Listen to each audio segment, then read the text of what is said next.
Bonjour Christelle. Bonjour Tom. Nous sommes le 20 octobre, nous sommes arrivés au 112e SITREP. Alors si le bilan des bombardements a tendance à baisser, celui, le bilan humain lui est catastrophique aujourd'hui. Vraiment il y a eu de très nombreuses victimes. C'est ce qui rend d'ailleurs cette situation depuis 2014 si pénible à rapporter et puis surtout à vivre, hein, évidemment. Hein. Ouais, bon, le bilan en plus maintenant est fourni par une autre source. Maintenant c'est la médiatrice des droits de l'homme, Daria Morozova, qui fournit les chiffres. Donc elle compte non seulement les gens qui ont été tués dans des bombardements, mais aussi en marchant sur des mines, ce qui n'était pas le cas par exemple du bilan habituel qui était fourni par les forces armées de la République populaire de Donetsk. Donc ça donne aussi des bilans différents qui sont difficiles à comparer parce qu'on compare un peu des pommes et des poires. En tout cas, du 13 au 19 octobre, l'armée ukrainienne a violé le cessez-le-feu en RPD à 153 reprises. Donc on est à moins que la semaine dernière. On revient plus ou moins à la situation d'il y a 15 jours. Durant lesquels elle a tiré 168 obus de mortier de 120 et 82 mm, donc on est à moitié moins que la semaine passée. Si on rajoute les munitions, véhicules de combat d'infanterie, lance-roquettes, systèmes de défense anti-aérien, lance-grenades et armes légères. Armes légères, quand je dis armes légères, c'est armes légères de gros calibre. Oui, je sais, ça fait un peu bizarre, mais c'est toujours... Toutes les munitions qui sont comptées sont supérieures à du 12,7 mm. Hein, donc on compte pas les balles de Kalachnikov. Pour un total, donc ça nous fait un total quand même de 1348 munitions, donc on est là aussi moins que la semaine dernière, mais enfin ça reste toujours beaucoup trop. C'est clair. Il faut y rajouter les 24 violations et 86 munitions tirées par l'armée ukrainienne durant les dernières 24 heures, des tirs qui ont touché 24 localités de la République, donc on est à 2 de plus que la semaine passée. Donc comme je le disais, à cause des bombardements, mais aussi des mines, cette semaine, 5 soldats de la RPD et 1 civil ont été tués, et 7 soldats et 1 civil ont été blessés. Ouais. Ouais, le bilan est catastrophique. Le bilan est lourd. Il faut rajouter 2 civils qui sont morts en République populaire de Lugansk le week-end dernier, donc samedi, alors qu'on tournait le SITREP, il y a eu 2 morts à Lugansk suite à un bombardement, une mère et sa fille qui étaient à la maison et qui ont été frappées de plein fouet par un obus de mortier. Une adolescente, de 120 mm. Hein. Une adolescente, elle devait avoir 17 ans, c'est ça, hein, avec sa mère. 17 ans et sa mère, ouais. Donc ça c'est, on a eu et le civil qui a été tué chez nous l'a été le lendemain. Donc en 24 heures, on a eu 3 morts parmi les civils sur les 2 républiques. Donc ça a été un peu le carnage cette semaine. Donc 16 habitations ont été endommagées à Kominternovo, Zaitsevo, Yassinovataya, Alexandrovka, Golmovski, Oktyabr et Donetsk. Alors quand je dis Donetsk, c'est donc la mine à Bakoumova et surtout le district de Petrovski, donc le quartier de Trudovski, où justement hier soir un civil a perdu ses 2 jambes après avoir marché sur une mine. Lui il sera compté dans le bilan de la semaine prochaine. Il y a eu aussi 8 garages et 2 voitures qui ont été endommagées à Golmovski, donc c'est banlieue nord de Gorlovka. Voilà, on a un bilan, c'est magnifique cette semaine.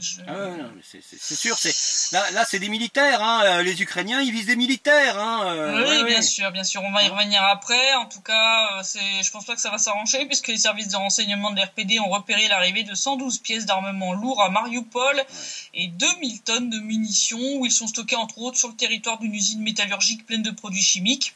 Ils sont stockés en mode merdique d'ailleurs, soit dit en passant, comme ils font d'habitude, quoi. Donc, je vous laisse imaginer le carnage si les munitions se mettent à exploser ou que le truc prend feu. Hein, ça se fait demander s'ils ne le font pas exprès, justement, pour que ça se produise. Hein. Il y a des fois, on se pose des questions.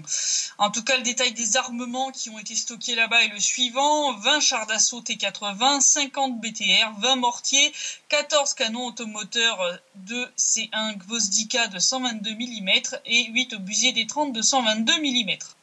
Alors, ce qui est assez étrange, comme l'a souligné Danil Bessonov, porte-parole des forces armées de la RPD, c'est que l'OSCE n'a pipé mot dans ses rapports de cette arrivée massive d'armes et de munitions lourdes qui violent pourtant les accords de Minsk. Il faut savoir quand même que l'OSCE a une base permanente à Mariupol, donc comment est-ce qu'ils n'ont pu ne pas voir l'arrivée d'une telle colonne, parce que 20 chars, 50 BTR, 20 mortiers, 14 canons automoteurs et 8 obusiers, plus 2000 tonnes de munitions. C'est tout sauf discret, hein. c'est pas furtif, hein, ouais, voilà. Est-ce qu'ils ont été empêchés d'aller sur le territoire de l'usine? Si oui, pourquoi? Est-ce que ça n'apparaît pas dans leur rapport? Parce que dès qu'ils sont empêchés d'aller quelque part ici, ils sont les premiers à gueuler. Sinon, pourquoi ne publient-ils pas la liste du matériel qui se trouve en violation des accords de Minsk à Mariupol? Petite question. Hein. Qu'est-ce que fait l'OSCE? On va y revenir un petit peu après. En tout cas, les services de renseignement de l'RPD ont aussi repéré des groupes de sabotage et de provocation qui sont arrivés sur la ligne de front côté ukrainien. Certains de ces groupes sont chargés de filmer des mises en scène qui seront ensuite revendues aux chaînes ukrainiens pour salir les RPD. Lors d'un de ces tournages dans la zone grise, près de la localité de Viktorovka, un lieutenant senior du Centre des actions d'information et des opérations psychologiques des forces armées ukrainiennes a sauté sur une de leurs propres mines. Eh bien. Ouais. Maxime Ermochin a été blessé alors qu'il dirigeait un groupe de la 128e brigade des forces armées ukrainiennes qui jouait à faire croire qu'ils avaient une victoire à leur compteur après avoir libéré, entre guillemets, un village de la zone grise. Donc ils ont encore dû libérer un poulailler, une porcherie ou je sais pas quelle connerie. En tout cas, ça leur a coûté très cher cette petite mise en scène puisque l'homme a survécu mais il est toujours dans un état grave à l'hôpital central de Volnovacha. Voilà. On va parler un petit peu de la situation RPL, puisque la milice populaire de la République populaire de Lugansk a signalé que Kiev a déployé des mercenaires polonais équipés d'armes de l'OTAN sur la ligne de contact dans la région de Trochizbenka. C'est ce qui a été déclaré par Andrei Marochko, porte-parole de la milice populaire de la RPL. Mardi, d'après Marochko, Kiev donc continue d'amasser des forces et du matériel sur la ligne de contact et d'utiliser les services de mercenaires étrangers pour suppléer à son armée dans le Donbass. Son armée se casse la gueule. D'après les informations de l'RPL, jusqu'à 30 hommes armés d'armes de l'OTAN et parlant polonais sont arrivés donc dans la zone de Trochizbenka le 14 octobre, dans la zone de responsabilité de la 53e brigade mécanisée de l'armée ukrainienne. Auparavant, le chef par intérim de la milice populaire de la RPL, Mikhail Filiponenko, avait déclaré que l'armée ukrainienne avait déployé 40 mercenaires de Pologne et de Géorgie dans le village de Valiuskoye, dans le district de Stanitsa Luganskaya, qui, je rappelle, l'endroit où se trouve le seul point de passage entre la RPL et l'Ukraine sur la ligne de front. Je vous rappelle que la présence de ces mercenaires étrangers et l'accumulation d'armes près de la ligne de front sont contraires aux accords de Minsk pourtant signés par Kiev. Petit rappel. Alors, pour ceux qui se demandent, mais que fait l'OSCE? Eh bien, Sergei Lavrov y a répondu dans une interview qu'il a accordée à la chaîne Euronews, où il s'est quand même permis de commenter le professionnalisme de la mission de surveillance de l'OSCE dans le Donbass. Oui, c'est un peu lâché là quand même. Je pense je pense qu'on sent bien la limite de la patience russe dans ce domaine. Oui, là tu sens que ça commence on sent que le vase il commence à déborder.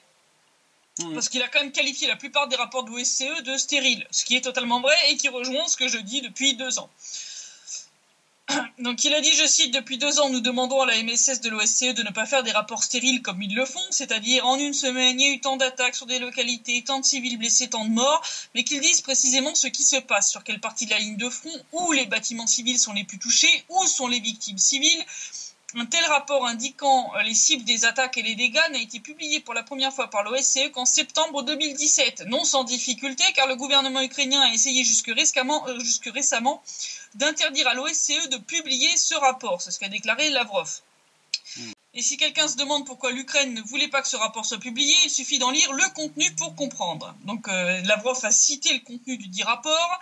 Il s'avère qu'il y a 5 fois plus de destruction dans les zones civiles du côté des milices d'autodéfense, comme il dit, c'est-à-dire en fait de l'RPD et de l'RPL, c'est-à-dire que les forces armées ukrainiennes en sont responsables. Et il y a aussi environ 6 à 7 fois plus de morts et de blessés dans ces zones. À partir de ces données, n'importe quel expert militaire en conclurait que ce ratio de dégâts et de victimes civiles indique de manière évidente que les forces armées ukrainiennes bombardent directement les infrastructures civiles dans les localités, y compris les jardins pour enfants, les hôpitaux, les écoles, et que les milices d'autodéfense sont responsables des tirs de réponse sur les positions depuis lesquelles elles sont bombardées. C'est-à-dire ce que je dis là aussi depuis plus de 2 ans.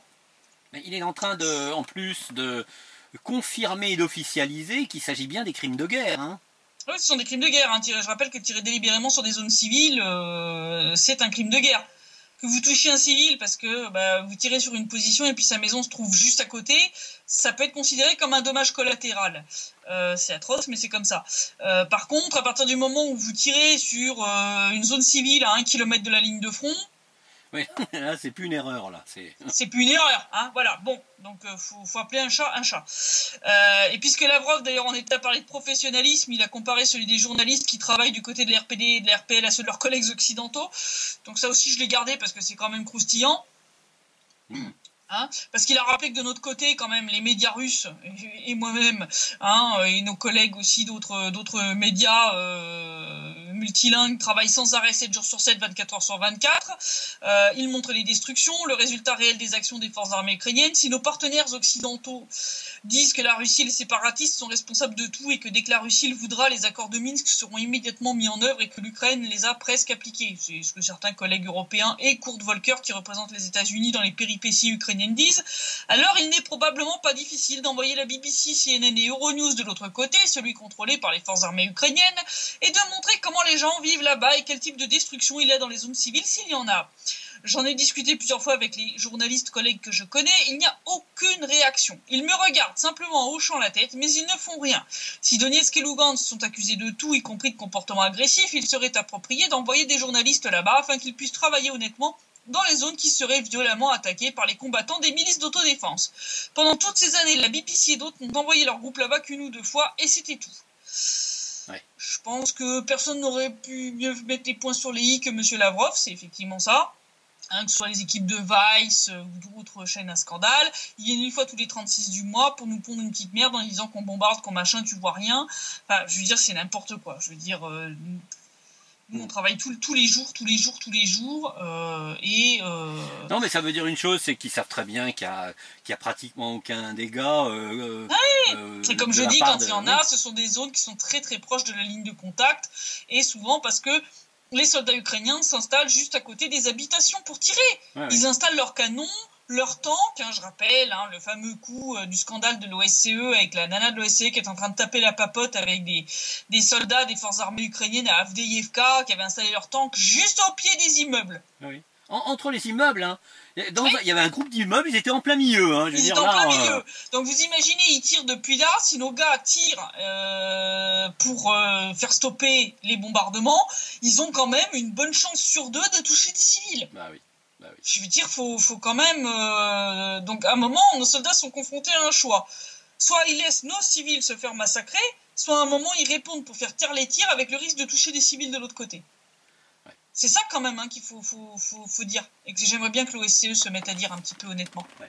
D'ailleurs, les milices du Donbass sont scrupuleux de la protection des civils de l'autre côté parce qu'il reste un lien entre les civils d'un côté et de l'autre. Comme je le dis, ceux qui se battent ici, ils ont de la famille souvent des deux côtés. Ben oui, et c'est très proche.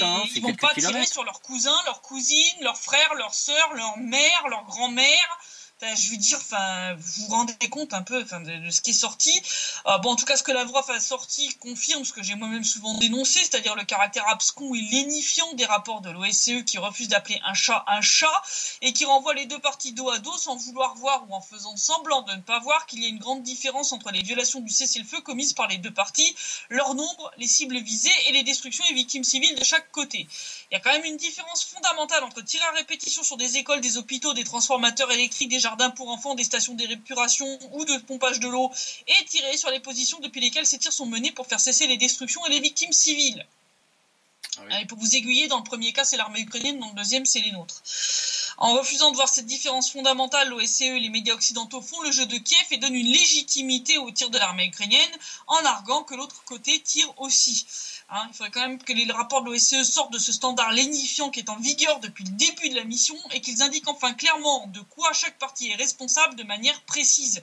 Ce n'est qu'ainsi que l'image des faits transmise au public sera plus claire et permettra de voir que le portrait dessiné jusqu'ici par l'OSCE, par les médias occidentaux, n'a pas grand-chose à voir avec la réalité vécue sur le terrain. C'est pareil pour l'ONU, d'ailleurs, quand ils ont sorti leur rapport sur les crimes de guerre commis à Ilovaïsk, qu'ils ont renvoyé les deux parties dos à dos, sauf qu'ils comparaient d'un côté l'armée, les bataillons punitifs ukrainiens, parce que c'était entre autres le bataillon Haïdar, Néo-nazi, bien sûr. Qui a massacré les civils d'Ilovaisk. Et ils ont mis ça quasiment au même niveau que le fait que quand ces gars-là se sont fait attraper vivants par les miliciens de la RPD, les mecs leur ont mis sur la gueule.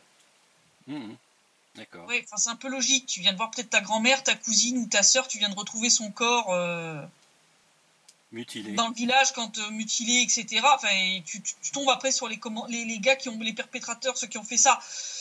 Il y a de bonnes chances que la plupart des gens vont leur foutre un minimal point dans la gueule. Bah, de toute façon, c'est en plus c'est des massacres gratuits parce qu'on voit pas très bien l'objectif là. Je veux dire, ces bataillons néo-nazis ont commis de véritables massacres de civils ici.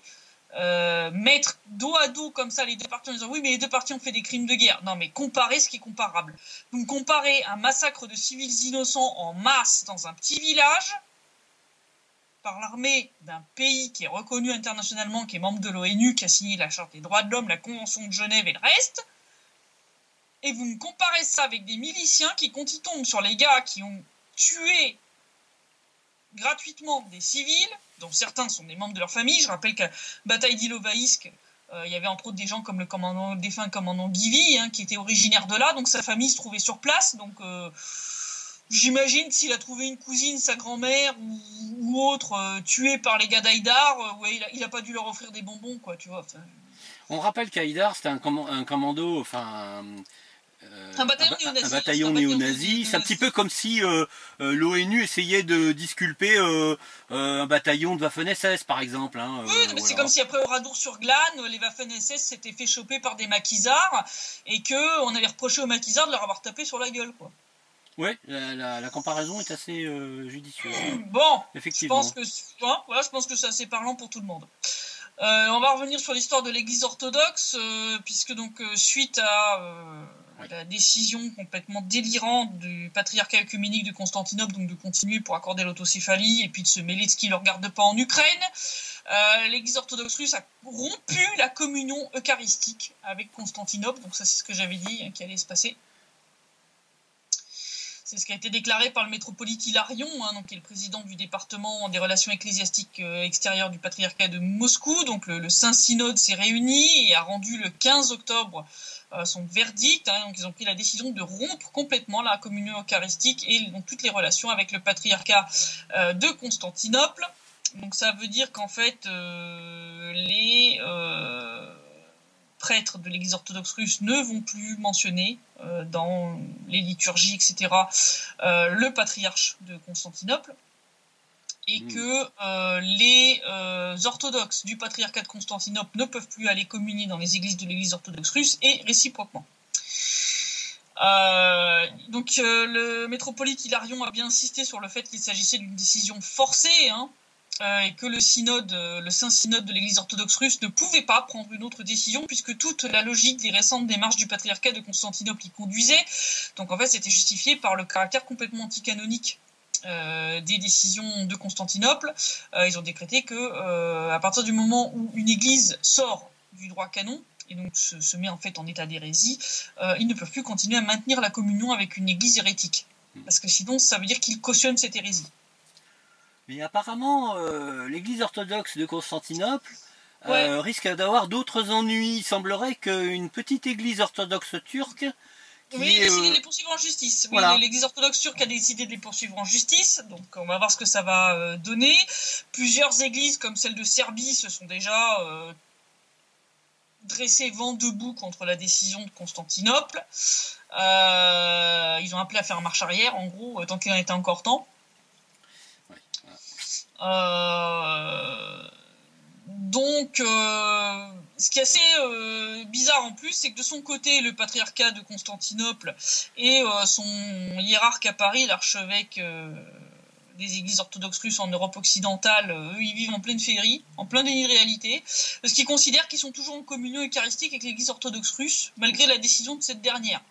Ouh, mais ils se sont fait livrer une boîte de chocolat magique, eux, Ouais, puis en gros, ce qu'ils essayent de faire, c'est de faire porter la responsabilité du schisme sur l'Église orthodoxe russe. En mode, de toute façon, si y a un schisme, c'est de leur faute. Non, c'est de la vôtre.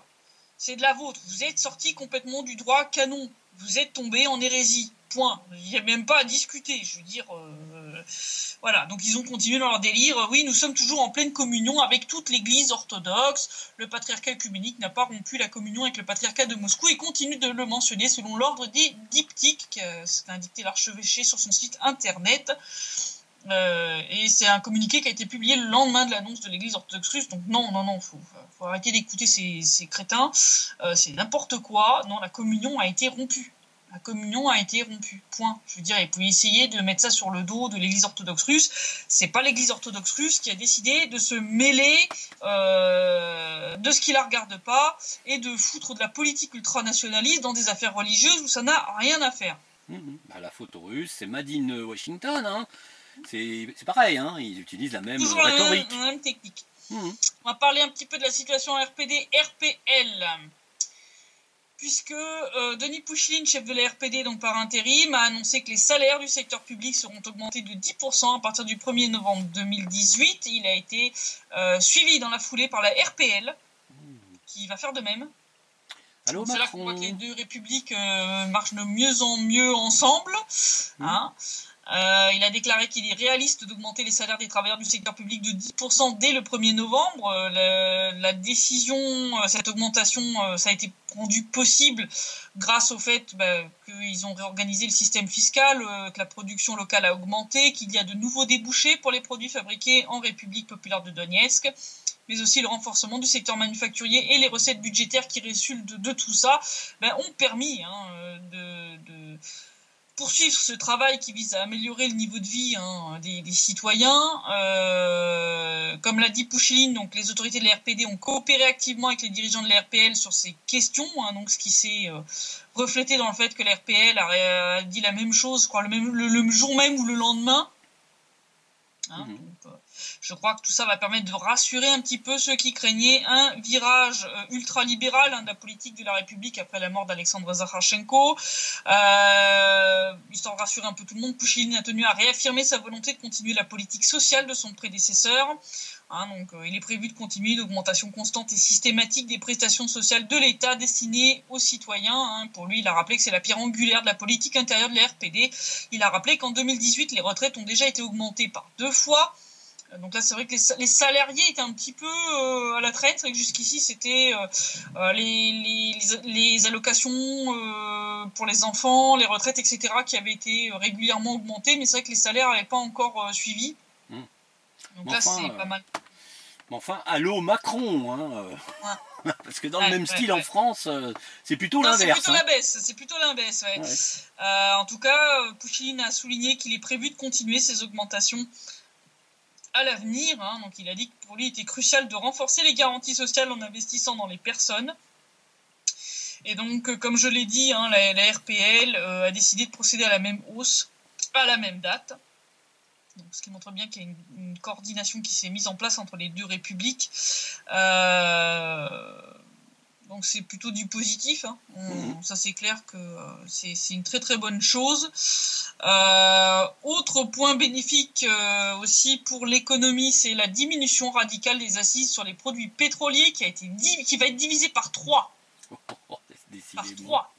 Alors qu'elles étaient d'environ $150 la tonne, elles vont passer à environ $50 la tonne en RPD comme en RPL. Donc de nouveau, les deux républiques travaillent ensemble. Ce qui devrait faire baisser drastiquement les prix de l'essence et du diesel à la pompe. Le but affiché par Denis Pouchiline, c'est de réduire le prix des carburants à peu près au même niveau que celui de la zone russe voisine de Rostov-sur-le-Don, parce qu'actuellement, on paye l'essence et le diesel bien plus cher. Là aussi, ça sera à partir du 1er novembre. Pourquoi faire ça ? Parce que la priorité absolue des autorités de la RPD, comme l'a dit Pouchiline, c'est d'améliorer le niveau de vie des citoyens. Il a rappelé que le pays est confronté à un certain nombre de problèmes, mais qu'il existe des mécanismes efficaces qui peuvent influencer leur règlement dans un avenir proche, et que l'un des problèmes, c'est le prix du carburant. Effectivement, moi je l'ai vu avec ma voiture, les factures d'essence pour mes déplacements ont flambé ces derniers mois, et là ça devenait vraiment une charge budgétaire assez importante pour beaucoup de gens, parce que même le diesel était à un prix assez élevé. Or bon, le diesel, t'en as besoin pour les tracteurs, les machines agricoles, etc. Donc là ça posait vraiment des problèmes à beaucoup de gens, les travailleurs aussi, les camions, c'est des diesels ici. Donc ça a impacté négativement des secteurs entiers en fait de l'économie locale. Donc il a d'ailleurs rappelé que cela devrait avoir un effet positif sur les prix dans les stations-service de manière presque immédiate. Pour lui, c'est une impulsion pour stabiliser l'économie et la performance agricole qui devrait faire baisser les prix et augmenter le pouvoir d'achat. Bah oui, parce que plus tu payes le diesel pour mettre dans ton tracteur, plus que tu récoltes, tu vas répercuter le prix de ton diesel sur tes patates, ton blé, etc. etc. Bah oui, c'est mathématique. C'est mathématique. Les vases communicants, quoi. Voilà. Donc, le chef de l'État par intérim a dit d'ailleurs que les autorités vont surveiller la baisse des prix du carburant. Pour lui, c'est la première étape sur la voie de la priorité absolue, qui est d'augmenter le niveau de vie des citoyens de la RPD. Donc, c'est pareil en RPL. Donc, le but, là, c'est de sortir de l'ornière où on est actuellement depuis le début de la guerre, qui est que depuis le début de la guerre, le niveau de vie des gens a drastiquement baissé, les salaires ont baissé, les prestations sociales, etc. Et donc, ça a tout entraîné vers le bas. Donc là, en fait, c'est, on va dire, l'application des théories à la Ford ou à la Keynes, qui est, si tu donnes aux gens les moyens de vivre plus correctement, ils vont consommer plus, et donc ça va booster ton industrie et ton économie locale. Bah oui. Mais ça, il faudrait par exemple que la Toccar Team française, qui dirige le pays, s'en inspire. Bon, apparemment, ils ont décidé de continuer d'alimenter les nantis sur le dos des plus pauvres, évidemment. Pauvres, comme d'habitude, voilà. Autre point d'évolution politique en RPD, un Premier ministre a été nommé pour aider le chef de l'État à gérer la République. Alors, je vais d'ailleurs en profiter pour faire petite remarque, parce que ça fait longtemps que je vois passer ce truc et c'est un peu agaçant, parce que je l'ai déjà dit plusieurs fois.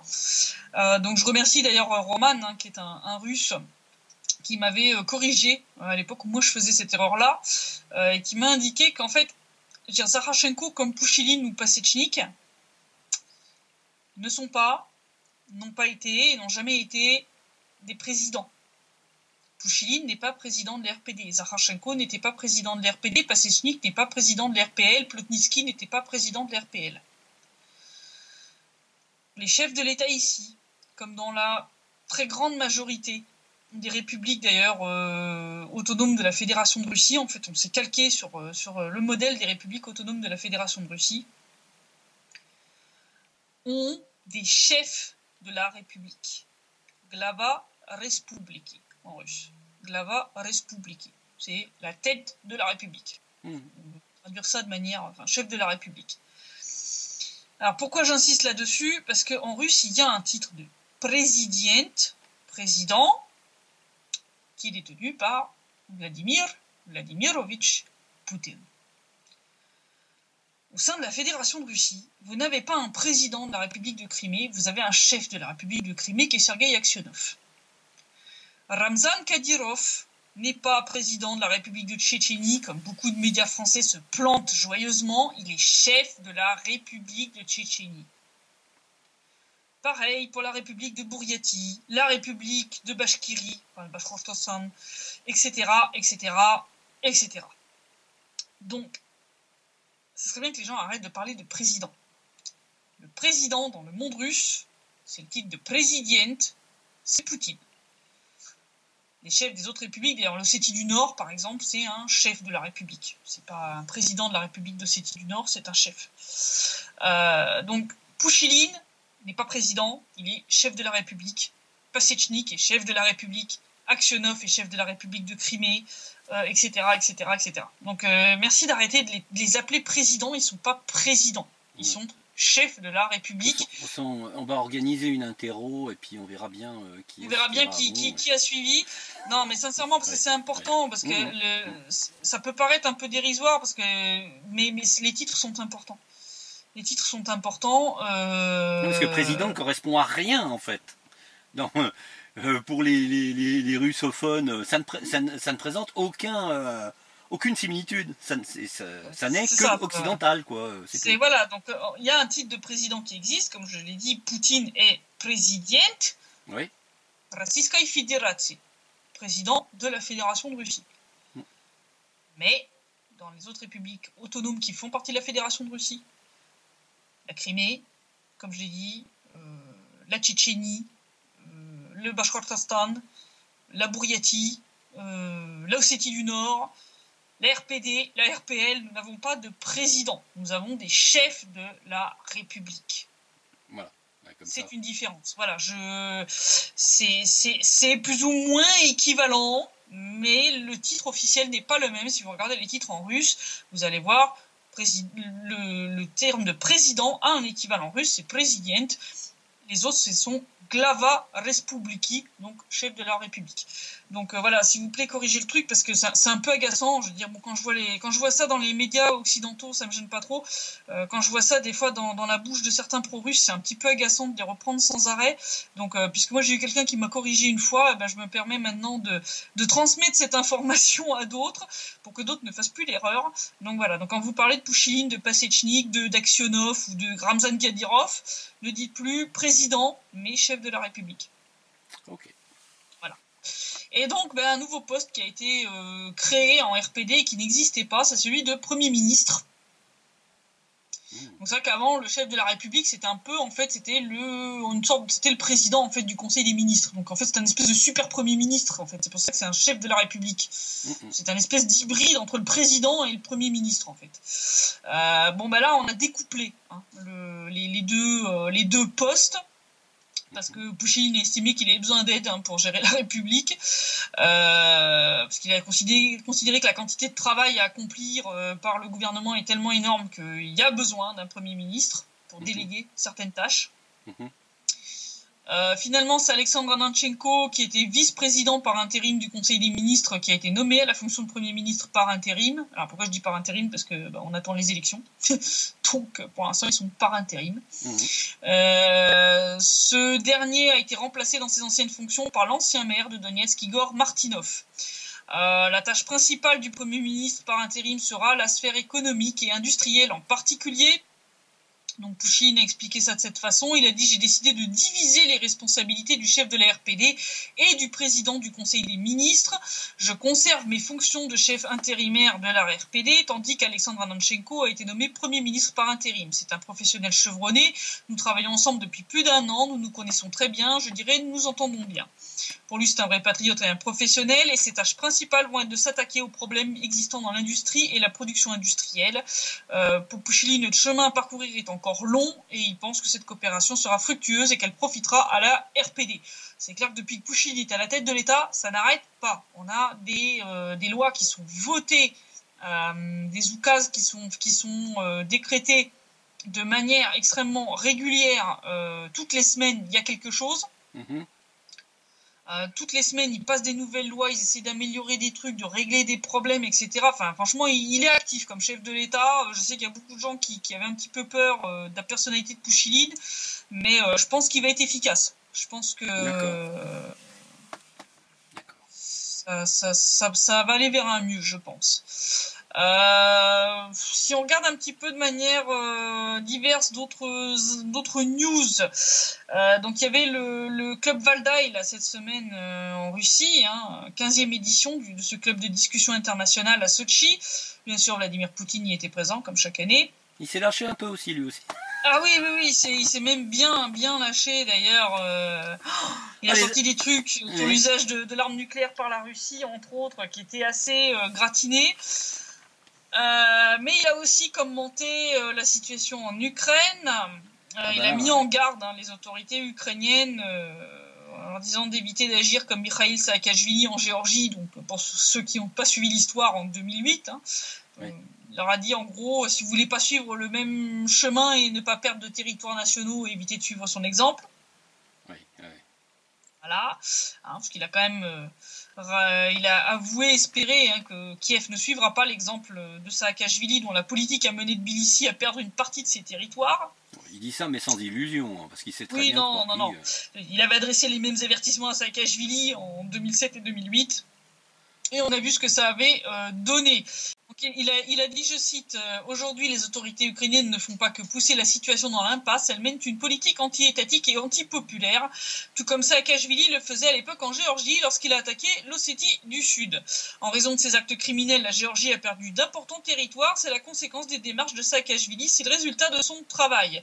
Il serait très triste si les actuelles autorités ukrainiennes suivaient ses traces, j'espère donc que ça n'aura pas lieu. Donc ça c'est juste de l'avertissement. Oui. Voilà. Je conseille aussi aux gens d'aller regarder la discussion qu'il a eue avec Khabib Nurmagomedov, donc qui est le combattant là, du Daghestan, qui avait affronté lors d'un match de MMA un Irlandais, Conor McGregor, hein, qui avait passé son temps à l'insulter, enfin lui et puis son équipe.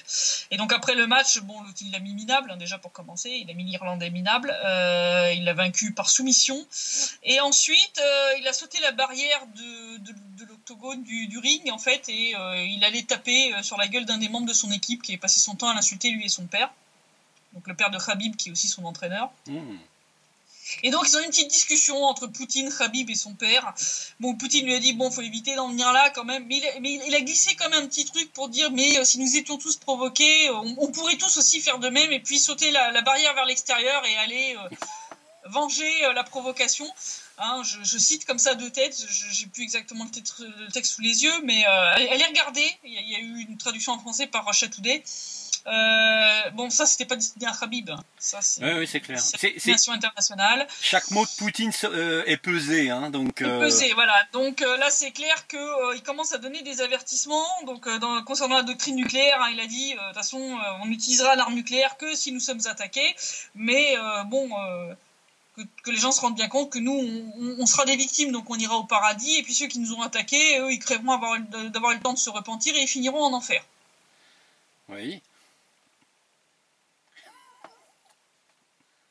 Bon, en mode les gars, si vous voulez nous détruire, pas de problème, mais dans ce cas-là, nous on s'en fout, on vous détruira avec, en mode on n'aura plus rien à perdre. Je pense que ça aussi, c'est un bel avertissement.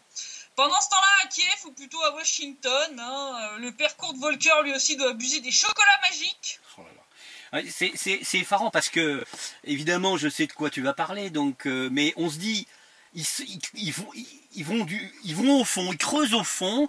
Ils sont arrivés au fond.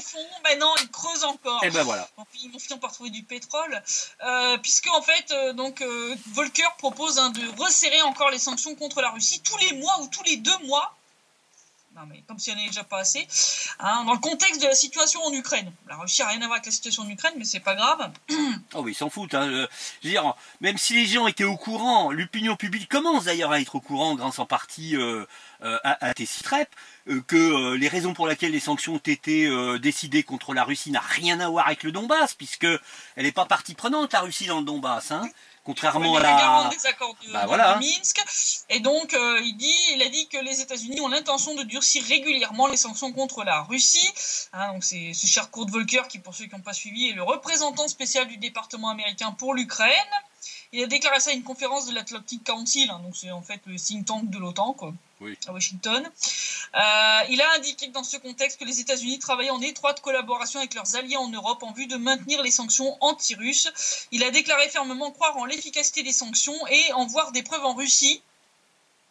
Alors, je sais pas ce qu'il a vu, parce que là aussi il a dû abuser des chocolats magiques de Porky, parce que oui, ça a apporté un coup à l'économie russe au départ, mais ensuite en fait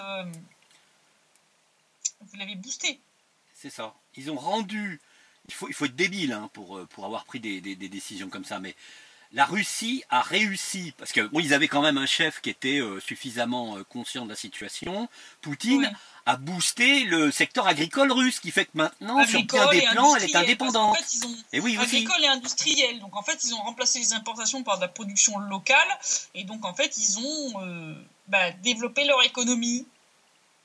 Voilà, c'est d'ailleurs ce qu'a dit Medvedev, hein, le Premier ministre russe, qui lui aussi a donné une interview à Euronews et qui a parlé à propos des sanctions en disant que les États-Unis et l'Europe poursuivaient des objectifs politiques absolument intérieurs et en comprenant très bien qu'il est impossible d'influer sur la position de Moscou et que tout le monde le comprend parfaitement. Il semble que Volker l'a pas compris, alors soit il est débile, soit il est intoxiqué, au choix.